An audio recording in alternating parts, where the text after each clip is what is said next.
Hola, what's the weather like where you are today? Sunny, rainy, cloudy? Comment below. It was 2 weeks after Thanksgiving, cold enough that the windows had started sweating on the inside, and my fingers cramped just from carrying groceries from the car. I was in the middle of sorting bills on my kitchen table, half of which weren't even mine, by the way, when my phone buzzed. It was my mom. The second I saw her name on the screen, I felt that pinch behind my eyes. You know the one? That dull pressure that warns you, brace yourself, some guilt is about to get served. I answered, trying to sound chipper, because God forbid I don't slap on a cheerful tone for the woman who's been emotionally blindfolded for 60-some years. She started with the pleasantries, asking if I was keeping warm and whether I'd tried that crock-pot chili recipe Melissa posted. I said yes to both, even though I hadn't. And then I waited. Because the nicey nice small talk, that's always just the curtain raiser. And sure enough, she got quiet. Then came that rehearsed inhale. Sweetie, I wanted to talk to you about Christmas this year. I didn't say anything. I just shifted in my chair and looked out the window at the bare maple tree in my yard. It had lost its last leaf during a windstorm last week, and now it stood there looking like it had given up trying. I envied it. She kept going, her voice lilting in that trying too hard way that said, I don't want to hurt you, but I'm about to. Your sister, well, she's concerned. She said she's worried about the kids being around too much tension this year. She thinks it might not be good for them. She feels you've been emotionally draining lately. Emotionally draining. The phrase was so specific, so carefully chosen, I could almost hear Melissa's voice in my mother's mouth. Let me tell you something. I've swallowed a lot over the years. I've nodded and smiled while Melissa showed up an hour late to family dinners with some dramatic new crisis story. I've paid for her damn root canal, her car insurance, and even that secondhand clarinet her son never touched after 5th grade. I've been the therapist, the banker, the sitter, the backup parent when she needed space. And now, suddenly, I'm too emotionally draining? I could have said something snarky. I could have asked my mother if Melissa also told her I'd paid her rent the last 3 Decembers. Or if she mentioned that when her daughter got pneumonia, it was me sitting in the ER for 9 hours because Melissa had a client dinner she couldn't reschedule. I could have reminded her that the only reason her precious Christmas turkey gets cooked at all is because I start prepping it at 7 in the morning, while Melissa shows up in full makeup at noon, holding a half-eaten Starbucks croissant like she's doing us a favor by existing. But I didn't say any of that. I just laughed. Not bitter, not angry, just this quiet, worn-out laugh that slipped out like steam from a busted pipe. Okay, I said. Then I hung up. And in that exact moment, something shifted in me. Not in the dramatic fire and brimstone way you see in movies. More like a tired, almost merciful shift. Like finally taking off a pair of shoes that have been rubbing your feet raw for 20 years. I sat there in my kitchen for a long time, phone in my lap, staring at the unpaid utility bills scattered on the table, 2 of them with Melissa's name on them. She'd been on my family plan since she had her second kid and got kicked off her husband's insurance. I'd never once brought it up, never made her feel bad about it. I just took it on because that's what I do. But sitting there in that silence, with the word emotionally draining echoing through my head like a cracked church bell, I realized something. They didn't see me. They never had. To them, I was a faucet, emotional support on tap. Turn me on when they needed warmth or money or a shoulder to cry on. Turn me off when I cried back. I went to the drawer and pulled out a pen. I started making a list.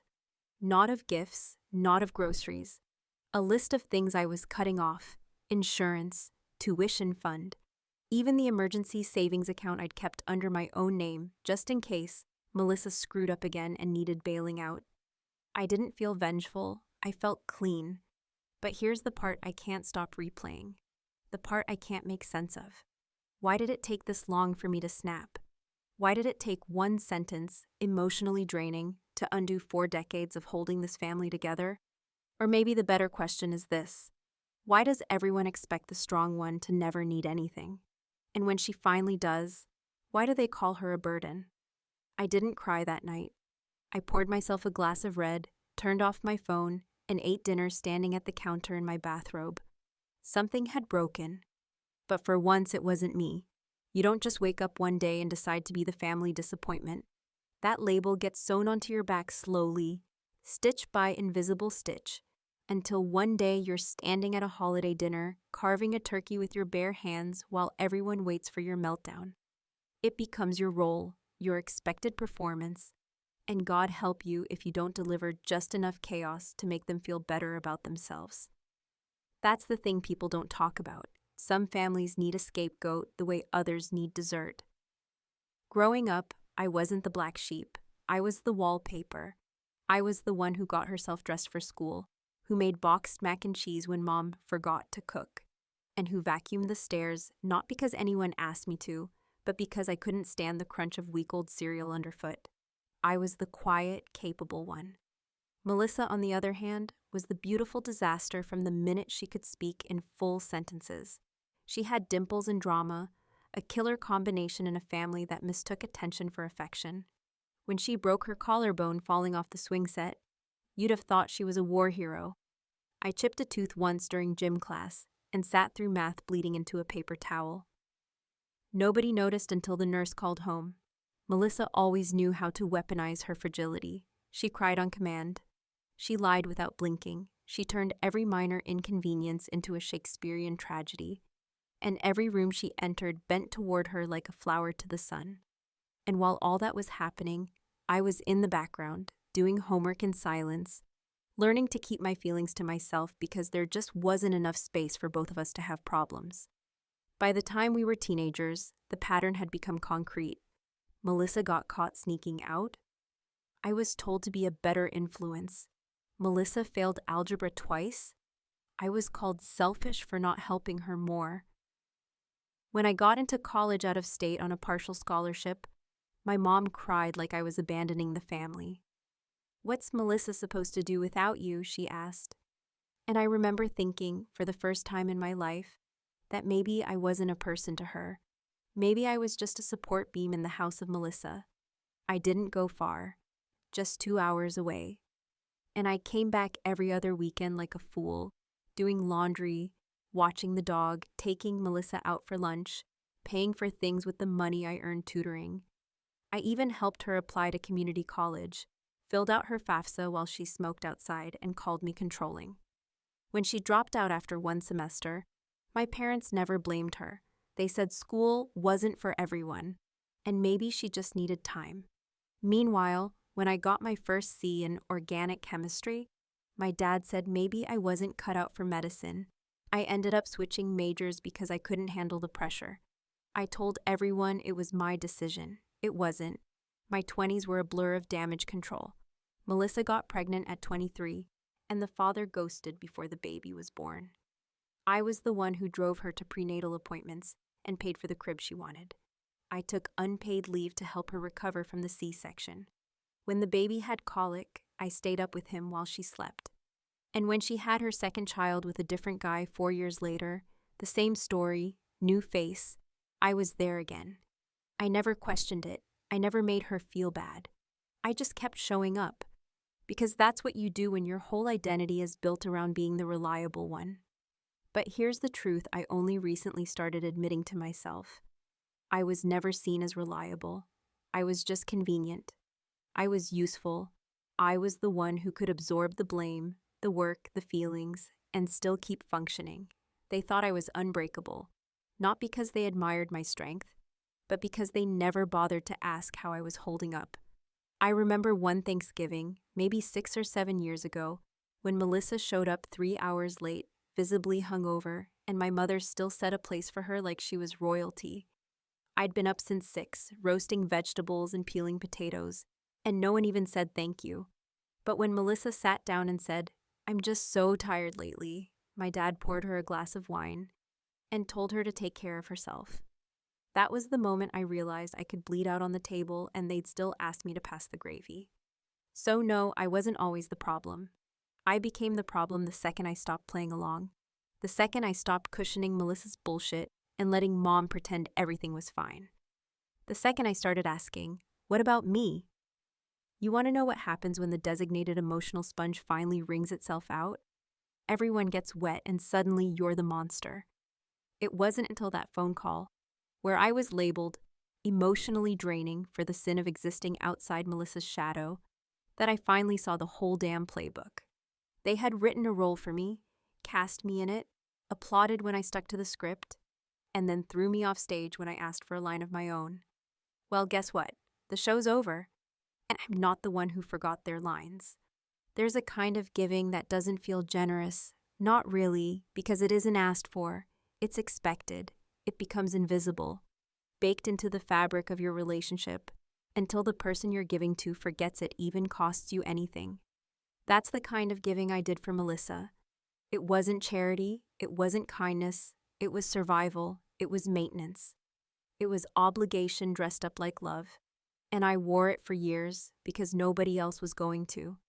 And somewhere along the way, that unpaid, unthanked, never-ending labor turned into a script I didn't even remember agreeing to. It started small, the way these things always do. Melissa had just had her first kid, Sam, and she was still figuring things out, which is family code for falling apart, but refusing help that comes with conditions. Her job didn't offer health insurance. She didn't want to get on state aid because it made her feel less than. So I called my HR department, added her to my plan, and paid the difference out of pocket. It wasn't a lot at first, $47 a month, I think, but it added up.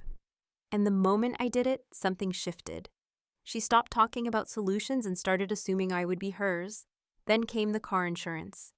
She couldn't afford her premium 1 month and cried on the phone about how she couldn't risk driving without it. Not with Sam in the back seat, not when the world was so dangerous. I remember standing in the middle of the grocery store, frozen between 2 kinds of pasta sauce, listening to her sob and thinking, if I say no and something happens, I'll never forgive myself. So I paid it, not just that month, but every month after that. Because once you step into that role, it's almost impossible to step back out without someone accusing you of abandonment. The tuition plan for her kids was my own idea, and that's the one that still sticks in my throat. When her second child, Ellie, was born, I opened a savings account in both kids' names and started contributing to it every month. $50 here, $100 there, sometimes more when I got a bonus or cut back on my own spending. Melissa knew about it, thanked me once, and then acted like it was an inheritance guaranteed by the universe. Whenever money got tight, she'd joke, at least the kids' college is covered thanks to Aunt Lauren, like I was some kind of fairy godmother who farted dollar bills in her sleep. She never once asked how I managed it, never asked if I was putting anything away for myself. And I wasn't, not really. I lived in a modest townhouse with furniture I bought secondhand and a car that wheezed when I turned left too hard. I passed on vacations, ignored my own medical needs, and skipped out on more than one social thing because I was worried about gas money. Meanwhile, Melissa posted Instagram stories of brunches and birthday parties, and I kept my mouth shut. Because the second I said anything, even hinted that maybe I needed a little help myself, the story would shift. I'd be called dramatic, ungrateful, selfish. There's no word for what it feels like to give until you're hollow and then get blamed for being too much when you ask to be seen. There's no neat category for what I went through, no support group for people whose lives were quietly siphoned off by the people they were supposed to love. It doesn't show up in the movies or the holiday commercials. Nobody talks about the sibling who gave everything while the golden child took and took and took and still got to cry about how hard it all was. I kept records, not because I planned to collect, but because I needed to remind myself that I wasn't crazy, that it wasn't all in my head. I had spreadsheets on my computer with dates, amounts, and notes. March 2018, paid $220 toward Melissa's ER visit copay. September 2020, covered school registration fees. January 2022, renewed her vision plan. The list was pages long. I used to look at it when I felt like I was losing it. When the gaslighting got so thick, I started wondering if I was actually the villain they saw in me. I didn't share those numbers with anyone. I wasn't looking for praise. But I needed something to anchor me to reality. Because when you're the one carrying everyone else, and they still find a way to blame you for their back pain, it can start to feel like maybe you really are the problem. And yet I stayed quiet until that Christmas call. That was when I opened the spreadsheet, looked at every single dollar I'd quietly funneled into Melissa's life, and felt something new. Not rage, not even sadness. Just this icy, mechanical sense of clarity, like seeing the engine of a car for the first time, and realizing you've been the fuel this entire time. I printed that list, not to mail it, not to confront anyone. I printed it so I could hold it in my hand, a paper full of facts in a family full of lies. I read it aloud to myself like scripture, every name, every date, every dollar, and then I made a new list, a short one, 3 lines: cancel her health insurance, shut down the tuition fund, stop answering the phone. I put that one on the fridge. I looked at it every morning like a pledge. It was the only list that ever gave me peace. When Christmas finally came, my house was quiet in a way I wasn't used to. Not peaceful, just quiet, like something essential had been removed from the air. There was no buzz of obligation, no clattering of dishes, no shrill reminder calls from Mom about who was bringing what and when. No kids running through the living room screaming about presents or fighting over who got to play the Switch. It was just me, the furnace humming in the background, a cup of coffee growing cold on the table, and snow falling outside like the world had put itself on mute. I didn't go to their house. I didn't send gifts. I didn't even call. And what struck me, more than the silence, more than the weightless absence of all the bullshit that usually filled the holiday, was this strange, bitter realization. No one asked me to come. Not a follow-up text, not a reluctant invitation, not a last-minute guilt trip. Melissa had made her declaration. Mom had passed along the message, and the verdict had been delivered. I was too emotionally draining for the holiday, and that was that. My presence, or lack of it, was treated like a spilled drink on a tablecloth. Inconvenient, sure, but easily wiped up and forgotten if you don't look too closely. I didn't cry. I didn't rage. But I kept thinking about Sam and Ellie, about the way Ellie used to sneak into my lap and ask if Santa could bring extra presents for her brother too, because he doesn't like writing letters. I thought about the way Sam had once asked if I could come to his middle school play. Because Mom always leaves early. I wondered if they noticed I wasn't there. I wondered if they were told why. And then I wondered if Melissa had bothered to mention me at all. There's a grief that comes with being erased that's worse than being hated. At least hate acknowledges your existence. But this was different. This was a kind of emotional ghosting that didn't even come with a fight. No one demanded an explanation. No one said, "But wait, what about Lauren?" They just moved on, like I was some seasonal employee who didn't renew her contract. I made myself a dinner of roast chicken, roasted vegetables, and a slice of frozen pumpkin pie I'd been saving from Thanksgiving. It wasn't sad, it was efficient. I even lit a candle, out of habit more than anything. But when I sat down to eat, the chair across from me felt aggressively empty. Not because I missed someone, but because it reminded me just how many Christmases I'd spent filling that chair for someone else. Melissa when she was crying over another breakup, Mom when she was pretending not to resent her own life, the kids when they needed someone to look at their crafts like they were masterpieces. That chair had never been for me. I didn't hear from anyone that day. Not a single message, not even one of those lazy Merry Christmas mass texts. And that, more than anything, drove the final nail in the coffin. Because when people truly see you as essential, they notice your absence. They reach out, even if it's awkward, even if it's uncomfortable. But no one did, which meant they either didn't notice, or worse, they noticed and didn't care. The day after Christmas, I scrolled through social media with that numb curiosity you get when you already know what's coming, but you check anyway, just to confirm the size of the wound. Melissa had posted photos. Of course she had. A carousel of her perfect family gathered around a fire, matching pajamas, staged smiles, kids holding up gifts with tags I recognized because I had bought them last year. I kept waiting to see if someone would tag me or mention me in the comments, maybe even a "wish you were here," That rang hollow, but at least acknowledged my existence. Nothing. Not a single digital trace of me remained. But here's the part that still messes with my head. I didn't feel like I had lost them. I felt like I had finally been given the space to see what was already true. That I had never been a full participant in this family. I had been a role player, a utility. And when I stopped performing, they simply wrote me out of the script. And yet, something unexpected happened in the days that followed. Without the constant buzz of their lives infiltrating mine, without the guilt and the obligation and the emotional whiplash that always came with family holidays, I started noticing the shape of my own life. I started sleeping better.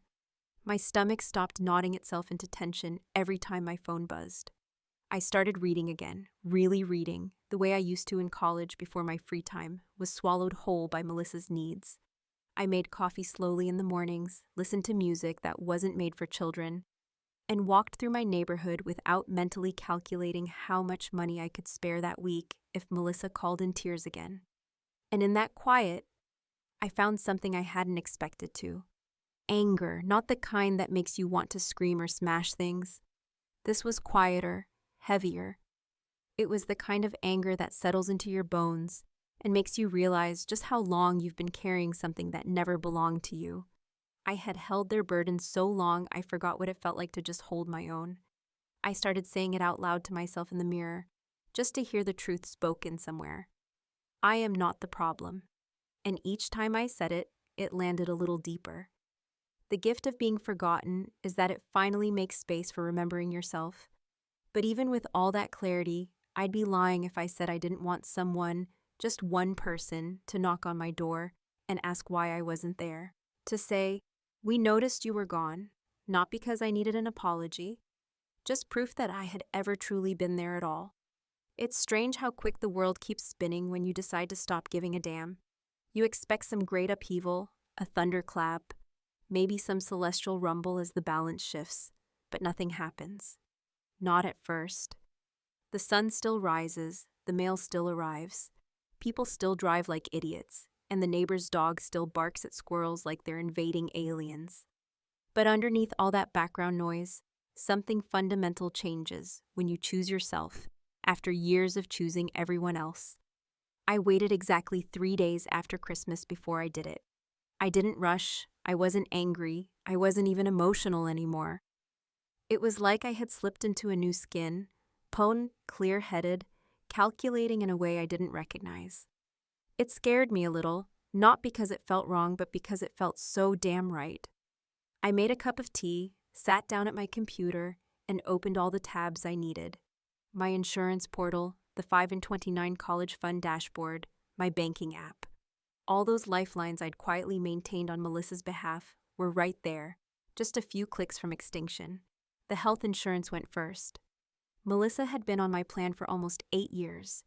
8 years of premiums, co-pays, prescription discounts, dental cleanings, eye exams for her and the kids, all billed to me because she couldn't figure it out, and I was better at paperwork. I never once saw her open her own insurance mail. I did it all. I even drove her to the DMV to update her ID once, because she was too overwhelmed to deal with it alone. When the website asked me if I wanted to remove a dependent, I hesitated, not out of guilt, but out of muscle memory.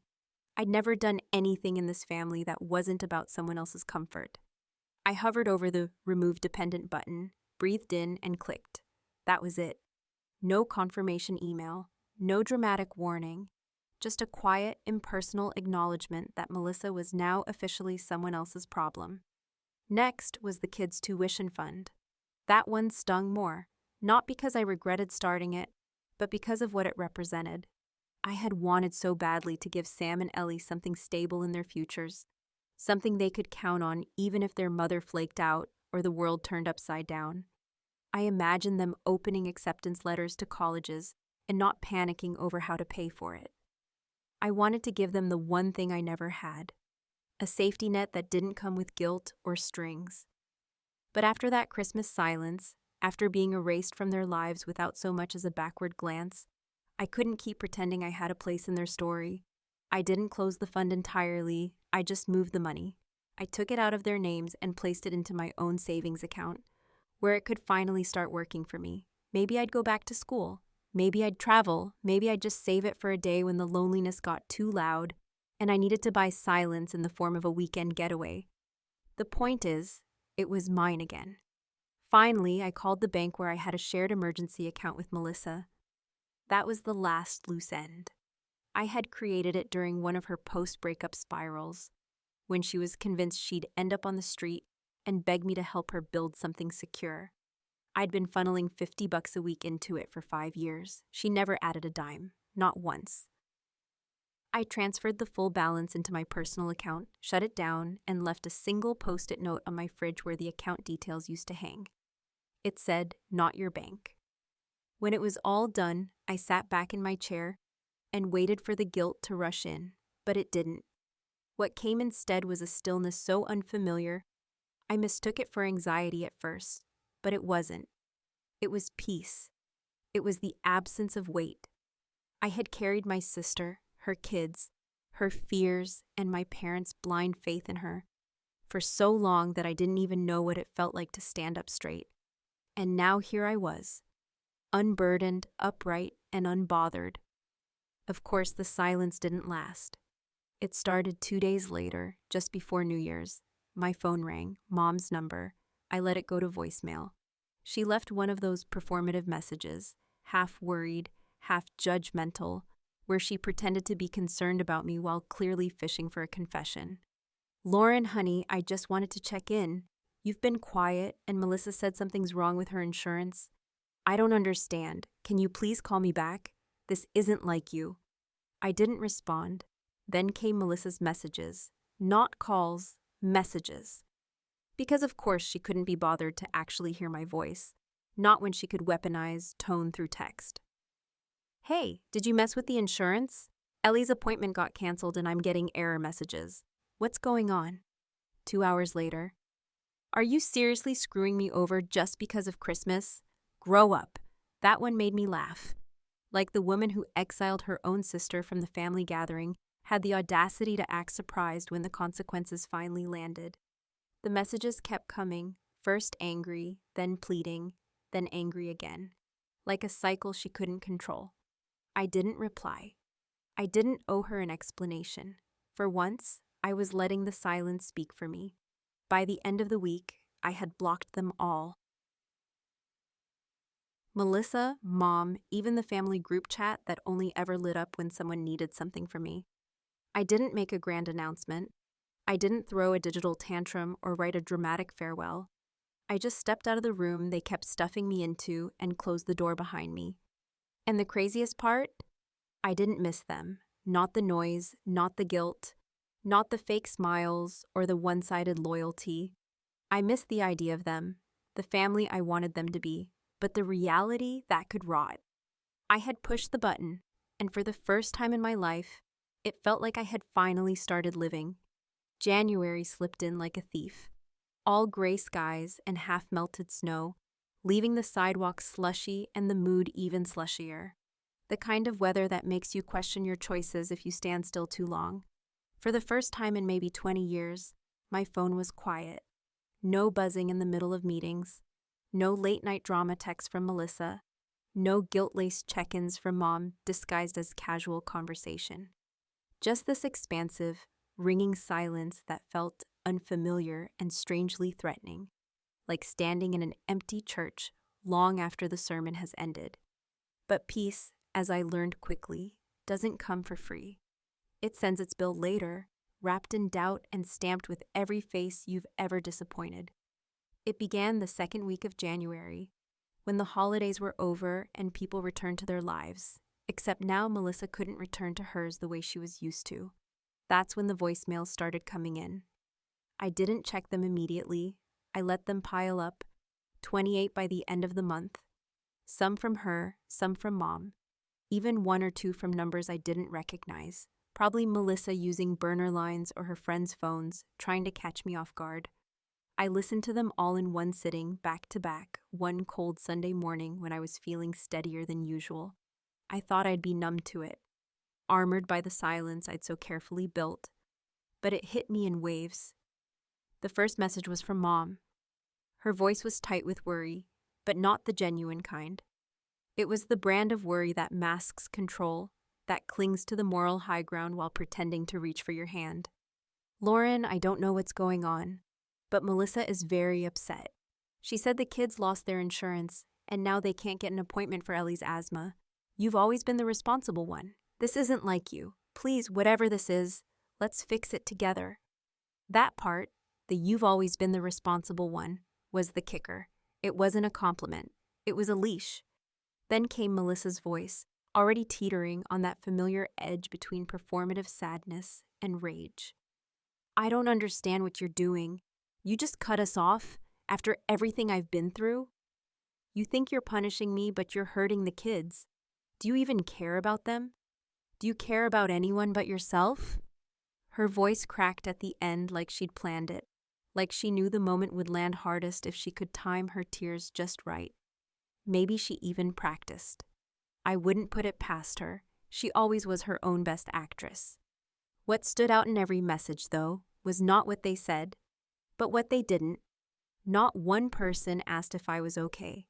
Not one voice, not one syllable dedicated to wondering how I had gotten to this point, or why I had finally decided enough was enough. The focus was entirely on what I had taken away. The benefits, the money, the sense of control. Their world had shifted, and they were trying to shove me back into my old place so it could rotate properly again. But I wasn't going. I couldn't. Because the truth was, I had been gone long before I ever blocked their numbers. I just finally made it official.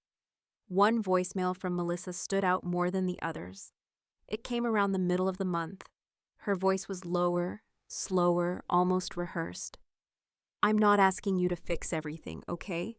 I just need you to think about what this is doing to the kids. Ellie cried when she found out she couldn't see her dentist. She misses you. Sam asked why you didn't call him for his birthday. Do you really want them growing up thinking their aunt abandoned them? There it was, that final weapon. Not her pain, not Mom's confusion, the children, my godchildren. The only two people I had ever loved in that family without conditions. I paused the message and sat on the edge of the couch, staring at the floor like it might have an answer buried in the wood grain.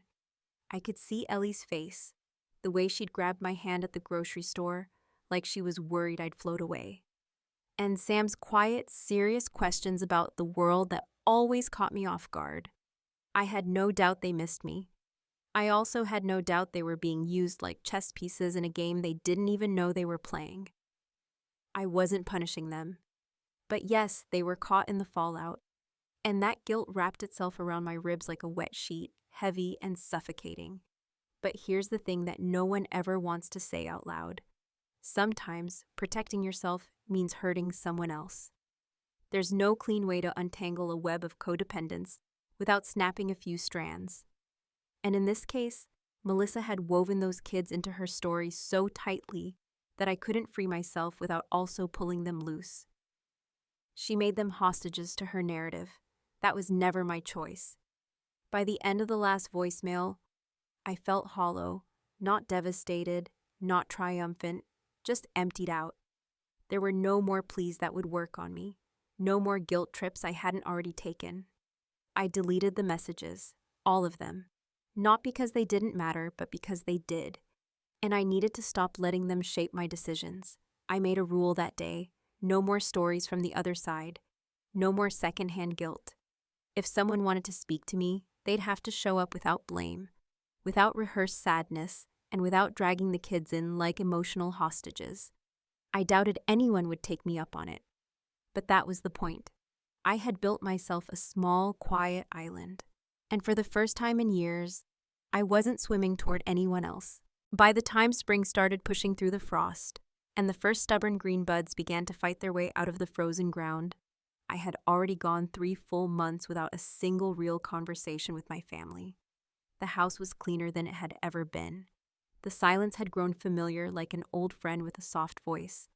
And even my breathing had changed. Deeper, slower, no longer tense with the anticipation of some incoming disaster disguised as a phone call. It was a quiet kind of life, not exciting, not dramatic, but stable in a way I hadn't known I was allowed to want. I would wake up before the alarm, make coffee without glancing at my phone, sit by the window with a book or a notebook, and listen to the wind scrape against the siding like it had something to say, but no real urgency to say it. In those moments, I felt something I hadn't felt since I was a teenager, sitting alone on the school bus, present but unobserved, real but untouched by anyone else's story. But no matter how tightly you close the door on a family, echoes still find their way in through the cracks. One morning in late March, as I was clearing out the last box from the hallway closet, old scarves, tangled extension cords, and a pair of Melissa's toddler shoes she'd left behind years ago, I found a folded drawing, crumpled and yellowing at the edges, with to Aunt Lauren scrawled in crooked letters. It was Ellie's, clearly from when she was 4 or 5, a lopsided stick figure holding hands with another, both smiling under a sun that had way too many rays. On the back, in faint pencil, she'd written, "Thank you for loving me even when I spilled juice." I didn't cry, though it felt like I should have. I just sat there on the floor, the drawing on my lap, and felt that complicated burn behind my ribs, the kind of ache that doesn't ask for tears, but leaves you hollow anyway. I tucked the drawing into the back of a drawer and didn't speak for the rest of the day. The hardest part hasn't been the silence. It's been the knowing that somewhere in Melissa's house, the version of me that exists is a distorted shadow, bitter, dramatic, heartless. I imagine the story she tells her friends, her kids, maybe even herself, about the sister who snapped over Christmas and decided to destroy everything out of spite. I know how easy it is to rewrite a history when the other person refuses to show up and defend their chapter. And I've accepted that I'm not going to get the kind of closure most people hope for. There will be no apology, no reckoning, no perfect moment where someone finally says, "We were wrong about you." But I've also come to understand that I don't need it anymore. I don't need to be understood by people who only saw me when I was useful. I don't need to be forgiven by those who never once asked if I was hurting. The truth is, I have stopped looking for validation in places that never offered it. That realization didn't come like an epiphany. It crept in slowly, like warm water in a cold tub, until one day I realized I no longer checked my phone, hoping for a message that might redeem them. Still, there are moments, small, sharp ones, when doubt slips in through the floorboards. Like when I walk through the grocery store and pass by the juice boxes Ellie used to love, or when I see a family laughing too loudly in a restaurant, the kind of messy, chaotic joy I used to fake for the sake of tradition. And in those moments, I wonder if I made the right call. Not because I want to go back, God no, but because I know that in choosing myself, I left behind 2 kids who never asked to be caught in the crossfire. I wonder if Sam remembers the night I stayed up helping him build his science fair volcano, or if he started to forget the way I always whispered, "You've got this," before he walked into a test. I wonder if Ellie still tells people she has an Aunt Lauren, or if my name has started to fade from her stories the way old chalk fades from pavement after too many rains. I don't have those answers, and maybe I never will. Maybe they'll grow up and see through the fog their mother wrapped around my memory. Or maybe they won't. Maybe I'll always be the sister who vanished, the aunt who stopped showing up, the woman who walked away and never looked back. But the truth that I whisper to myself when the echoes get too loud, is that I didn't walk away because I stopped loving them. I walked away because I finally started loving myself enough to say, no more. No more being the silent safety net. No more pretending I was okay with being everyone's emotional landfill. No more bleeding quietly so someone else could be comfortable. And here's the part that may sound cold, but it's honest. I don't regret it. I sleep better. I smile more, even if it's only to myself. I make plans that don't revolve around anyone else's chaos. I'm not waiting for the next crisis. I'm not preparing to be blamed for someone else's mess. I'm just living, quietly, steadily. Alone, yes, but also intact. Some days I think about writing a letter, not to explain, not to apologize, just to tell the kids that I loved them, that I still do. But every time I pick up a pen, I stop. Because I know that Melissa would intercept it, twist it, make it about her, and I won't give her that power anymore. I won't let her turn my truth into another chapter in her drama. So I wait. I wait and I live and I carry on in my small, quiet house with echoes that still rattle the windows some nights, but no longer break the glass. And if one day there's a knock at my door, not from Melissa, not from Mom, but from Sam or Ellie, grown and ready to ask what really happened, I'll open it. I'll tell them everything, not because I want them on my side, but because they deserve the truth. And maybe, just maybe, they'll see that choosing peace over family isn't always an act of cruelty. Sometimes it's the only way to survive.